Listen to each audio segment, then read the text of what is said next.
Hi YouTube, again, Big Apple making another video. I get this term gets thrown around a lot, stopping power, and caliber wars about who says what's the best caliber. Well, as I mentioned in my How Bullets Work video, the only thing that caliber means is how wide this bullet is. That's all caliber is. This is a cartridge. This is 9mm Luger. This is an entire cartridge. The bullet itself is 9 millimeters wide, or 0.357 inches. So the same as the 38 and 357, but go look at my How Bullets Work video if you don't know what caliber means. So, stopping power. This term gets thrown around a lot, so what is it? My own personal definition, I said it's the ability of a projectile, so a bullet or shot from a shotgun, to incapacitate a person or animal in the shortest amount of time possible. There's big confusion over real stopping power, and the ultimate goal is to stop an individual. Stop does not equal kill. These internet guys, these, what do they call them, armchair quarterbacks that say, oh, I would have done this, I would have done that, I would have killed a guy in my home. Number one, you weren't there, and number two, if you say things like that, that could get you in a lot of trouble down the road if you had to do something like that, because a lawyer could say, oh yeah, he's bloodthirsty, he wanted to shoot somebody. It's never a smart idea to say, oh yeah, it's better to kill someone in your home. Your ultimate goal is to stop them. You do not need to be thinking about the law when you're defending your family. You need to do what you need to do and stay in your home. Obviously, you need to think about the law if you're trying to chase them out of your home. That's never a good idea. But if they're in your home unwelcome, they're obviously not just stopping in to say hey. They're obviously coming to do something that they shouldn't be doing. So you don't need to be thinking about that. But you need to stop them. There's a difference between stop and kill. So I have here the difference between immediate incapacitation and terminal injury. So the only assured immediate stop is a shot in the central nervous system. That's what I have, CNS. So, and then the other ones bleed out. I've heard of stories or read stories on forums, whatever, and seen videos too of people being shot with 9mm or 380 and they don't fall down immediately. That's because this whole stopping power thing is really only relevant to a couple of things. And the biggest one is being whether or not the person is shot in the central nervous system. A central nervous system hit anywhere that's like the brain stem or your spine, where the nerves are powering these things or your feet or anything that you can use to do bad stuff. That is the best way to get someone to stop immediately. But you shouldn't aim for the central nervous system because it's a pretty small target. The head's not a very big target and the spine's a pretty small target. So you should still aim center of mass, and you should only take central nervous system shots if you've already tried to stop the person shooting them in the center of mass. That's the only time I would suggest that. And so I say the others bleed out because when you shoot them center of mass, typically, if they're not hopped up on bath salts or something of that sort, typically if they get shot in the torso, they're either going to run away or they're just going to immediately fall down and stop fighting, which, if they fall down and they stop fighting, you have succeeded in stopping them. Stopping power. You've succeeded in stopping them. You haven't killed them. So don't walk up to them, dirty, not Dirty Harry style, but just movie style and say, yeah, man, you say your last word before I shoot you in the face. You don't do that.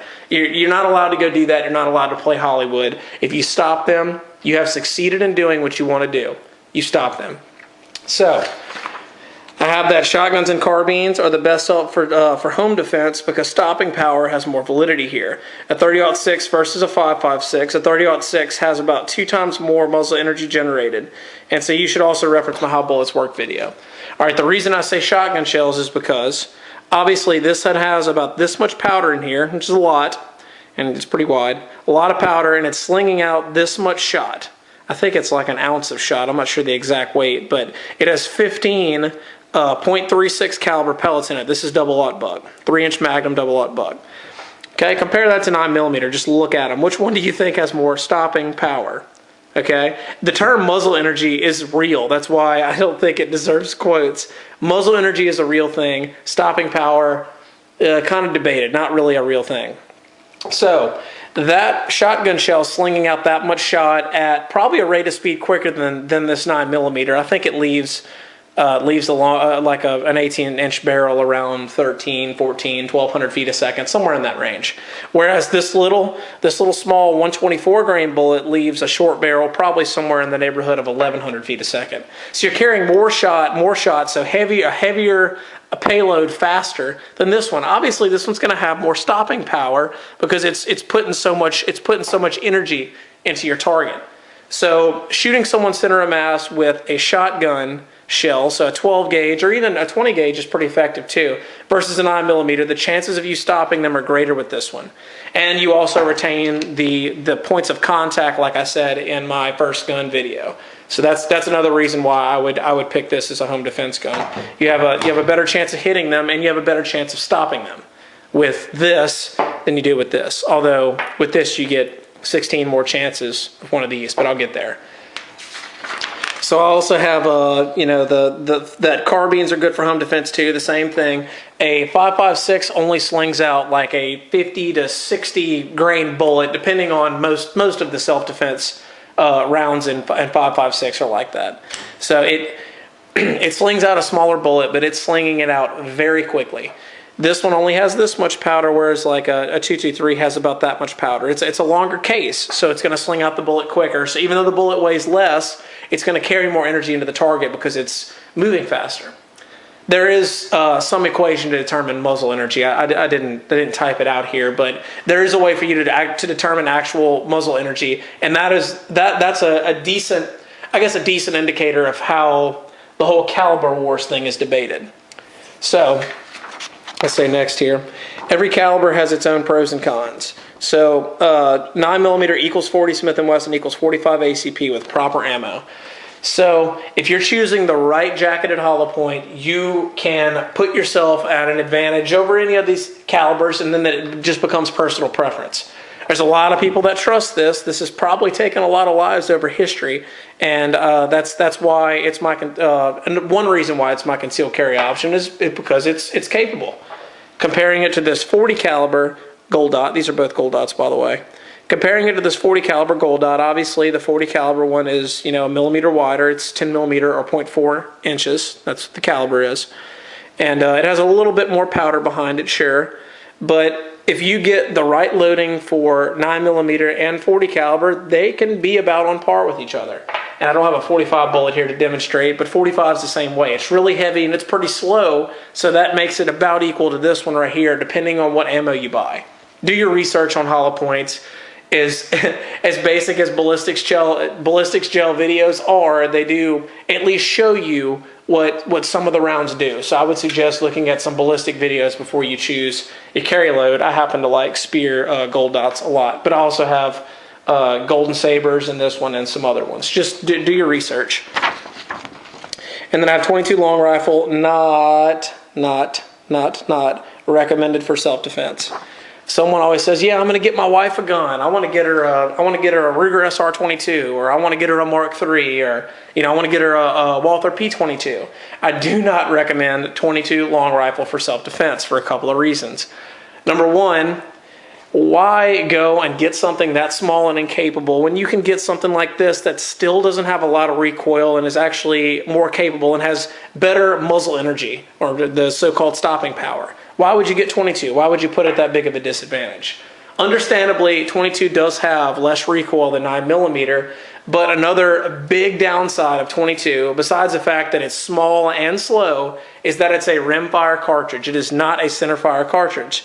How many times have you gone and bought a bulk brick of 22 and had like a 85 to 90% fire rate to where some of them just refuse to fire? Centerfire cartridges are more reliable at igniting. You don't want to pull the trigger and just hear a click. Supposedly, that's the loudest sound you can hear in a defense scenario, is if you pull the trigger, unload a gun, if you pull the trigger and you just hear, you're going to remember that forever if you live to tell it. You don't want to pull the trigger with a 22 long rifle and not have it fire. Besides the fact that it's anemic compared to something like this. So, I mean, there are documented scenarios or documented cases of 22 long rifle taking lives, and it is possible that it can do that. But I don't recommend it because it's rimfire, and I just would not trust my life to rimfire, even if it's 22 Magnum. I don't feel comfortable with that. Maybe other people do, and that's fine, but I don't recommend it. So the next I have 380 ACP or 9x17, also called 9mm short in certain places. It's best for concealed carry in the pocket. A large frame 380 has zero advantages of the 9mm cartridge, and this is the smallest self-defense round I would recommend. All right, so it's best for concealed carry in the pocket. The reason I say that, I don't have my car CM9 here or a P380, which I'll review later. But once you make the jump from subcompact 9mm, subcompact single stack 9mm to subcompact single stack 380, you go from, my own personal opinion, inside the waistband carry to pocket carry. That is the dividing line, because there is a decent difference in weight and also in weight and in size. That's about where the jump is. So for the smallest possible that you can just pop in your pocket and take anywhere, 380 is pretty good. Some people say, oh, I'd never carry a 380. Well, it's better to have a 380 than to have nothing if you're not able to carry something in your waistband. You still have a gun on you, and you're still putting yourself in an advantage. I say a large frame 380 has zero advantages to the 9mm cartridge. Reason being, 380 is the exact same diameter as 9mm. Even though it says 380 and you'd think it'd mean 0.38 inches, it's just because it's referencing 38 special, and that has some other stories behind it. But anyway, 380 ACP is the exact same diameter as 9mm. So I can fit 17 rounds of 9mm in this magazine, as you can see there. So I would fit the exact same number of 380 rounds in this full-size magazine as I would 9mm. So if this was a Walther PPK, it would be shooting a lighter, slower round, same caliber, same diameter as a 380, but this has more power. There's no reason to get a full-size 380. Personally, I think the the SIG P238 is a very good pocket carry pistol. But the fact that it's metal framed and a 380, you could get a 9mm that weighs less, and you could carry in your waistband, but it starts to defeat the purpose. A lightweight polymer frame 380 is the best for pocket carry. And I also recommend it as the smallest self-defense round I would carry. The reason being, they can make 380 very tiny nowadays. They haven't gotten to the point where they can make 9mm as small as 380, but they can make 380s pretty small. So the most popular one, 9mm Luger, also called 9mm Parabellum, 9mm NATO, or 9x19. It's the most versatile and readily available caliber in the world, and some of the upsides, high magazine capacity, quick follow-up shots, and one of the best novice shooter calibers out there. Even though a lot of people say you should start a novice shooter on a 22, that's a good idea. I think that's the best way to get them introduced to it. The next step up I would take would be a 9mm compact or full size. Either way would work, but probably full size. That's a compact. So the reason I say that is because it's still very capable, and it still has a lot of snapping power or muzzle energy. It's still a very capable round. It has a high magazine capacity, as I showed you, 17 rounds here, 10 rounds in the flush fit magazine that I don't have on the table. And it's one of the best novice shooter calibers out there because the follow-up shots are quick, there's not a lot of recoil impulse, and you can fit a lot of them in a magazine. That's why 9mm is used so often. And that's why I suggest you go and watch those videos I suggested of ballistics testing with your hollow point so you can see how it performs. I've watched a lot with this gold dot, and this 124 grain plus P gold dot actually outperforms Spear gold dots in 45. And a lot of people can't believe it because this round looks so much smaller compared to 45, but it does. It's really fast. It's one of the faster 9mm out there. So do your research on hollow points again, like I said.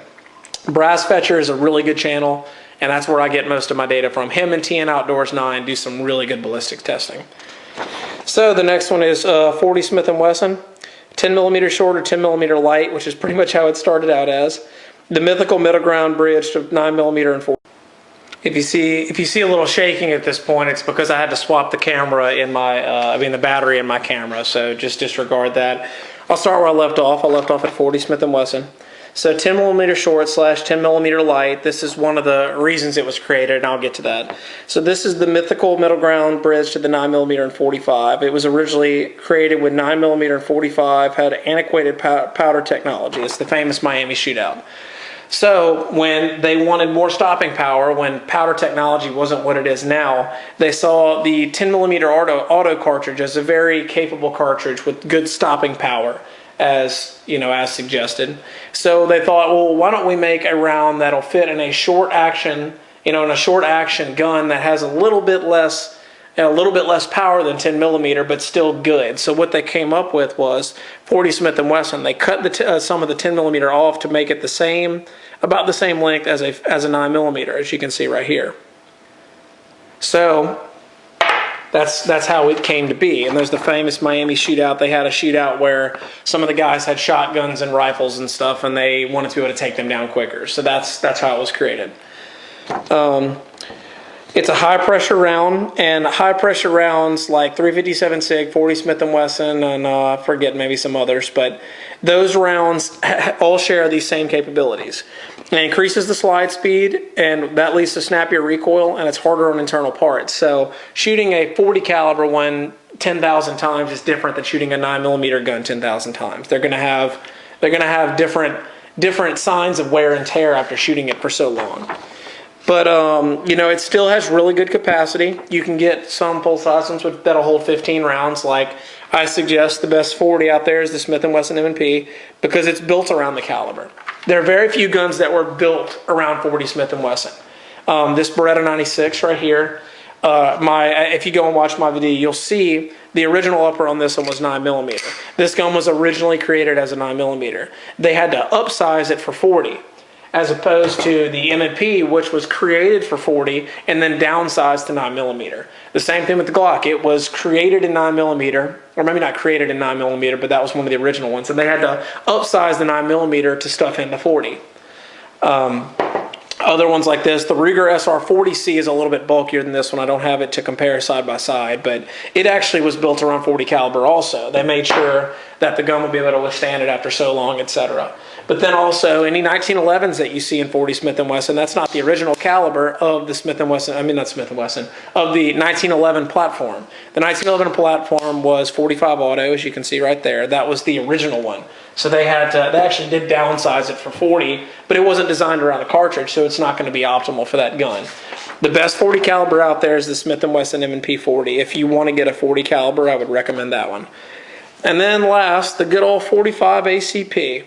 It's been in the battlefield for over 100 years. It was invented in, you know, 1911 or before 1911 or whatever when that gun was invented. If hardball ammo is the only bullet profile available, I would choose 45. And the reason is bigger holes have more blood loss. So if I have to use full metal jacket ammo, any sort of hardball ammo, I'm going to go with 45 because it's the heaviest and it's the slowest. So it's going to penetrate the least with full metal jacket ammo. There's 45 right there, 0.45 inches wide. And as you can see, 40 Smith & Wesson is a lot skinnier than 45. I don't recommend you do this, but I'm just trying to show you. If you're shooting hardball ammo and you're just trying to make the biggest hole possible, 45 is the way to go. You know, some of the military is limited to 9 millimeter hardball, and it's not as effective because it goes so fast, it penetrates so quickly, and it doesn't stop, it doesn't open up, it doesn't mushroom like a hollow point would, that it becomes ineffective. So if I had to go with a hardball round, I'd go 45 ACP. I think it's the best choice out there. But then there are some disadvantages to 45. You have lower capacity, it's lower velocity, but it's a low pressure round, and so that makes the recoil a little bit more tameable. So the main problem I have with carrying a subcompact 45, the reason I don't do it, like the Springfield XDS, which is a great gun, the reason I don't do it is because you get very low rounds count. If you're carrying a single stack subcompact gun, you want as many opportunities to shoot as possible. And I don't have my car CM9 here on the table, but I'm sure you've seen it in other videos. It holds, with my little extended mag, it'll hold 7+1. So that's 8 chances of, you know, connecting with the target, shooting the target, whatever, stopping the guy. With the Springfield XDS, it has a 5-round magazine. So you get 2 less, so 5+1, you have 2 fewer opportunities to stop the guy. You have to make sure your shots count more, whatever, all the other stuff that you have to take into account for that. Same thing with the 40. You do get lower rounds count in 40 than you do in 9 millimeter. So for a subcompact, I think 9 millimeter is the best one. A lot of guys still like 45, and there are some full-size 45s that hold a lot, like the FNP 45 holds. I think some of them even hold 15 rounds with a changeable base plate. And then there's like the Springfield XDM 45, which holds, I think, 13 or 12 rounds of 45. So stepping up to a full-size double-stack handgun is going to change things a little bit. Obviously, this one's not double-stack, but There are advantages and disadvantages to every caliber, and that's what I'm trying to show here. But all three of these, the calibers that they fire with the right ammunition, do your homework, can all shoot on par with each other. I would trust my life to any of these calibers. This is my own personal home defense weapon. Well, besides my 870, this is my first line of defense. That's my second one. And then this is one of my carry guns. This is just my fun range gun, but I'll probably eventually have another 45 that, I don't know, maybe will get into my self-defense rotation. But that's all I have to say about calibers. I know I didn't include revolver calibers on here. Maybe I'll get to those later. 357 is a fantastic band stopper, but you know it also has some limitations being in a revolver. So I'll have to make a separate video for that. But this is Big Apple signing out. Thank y'all for watching.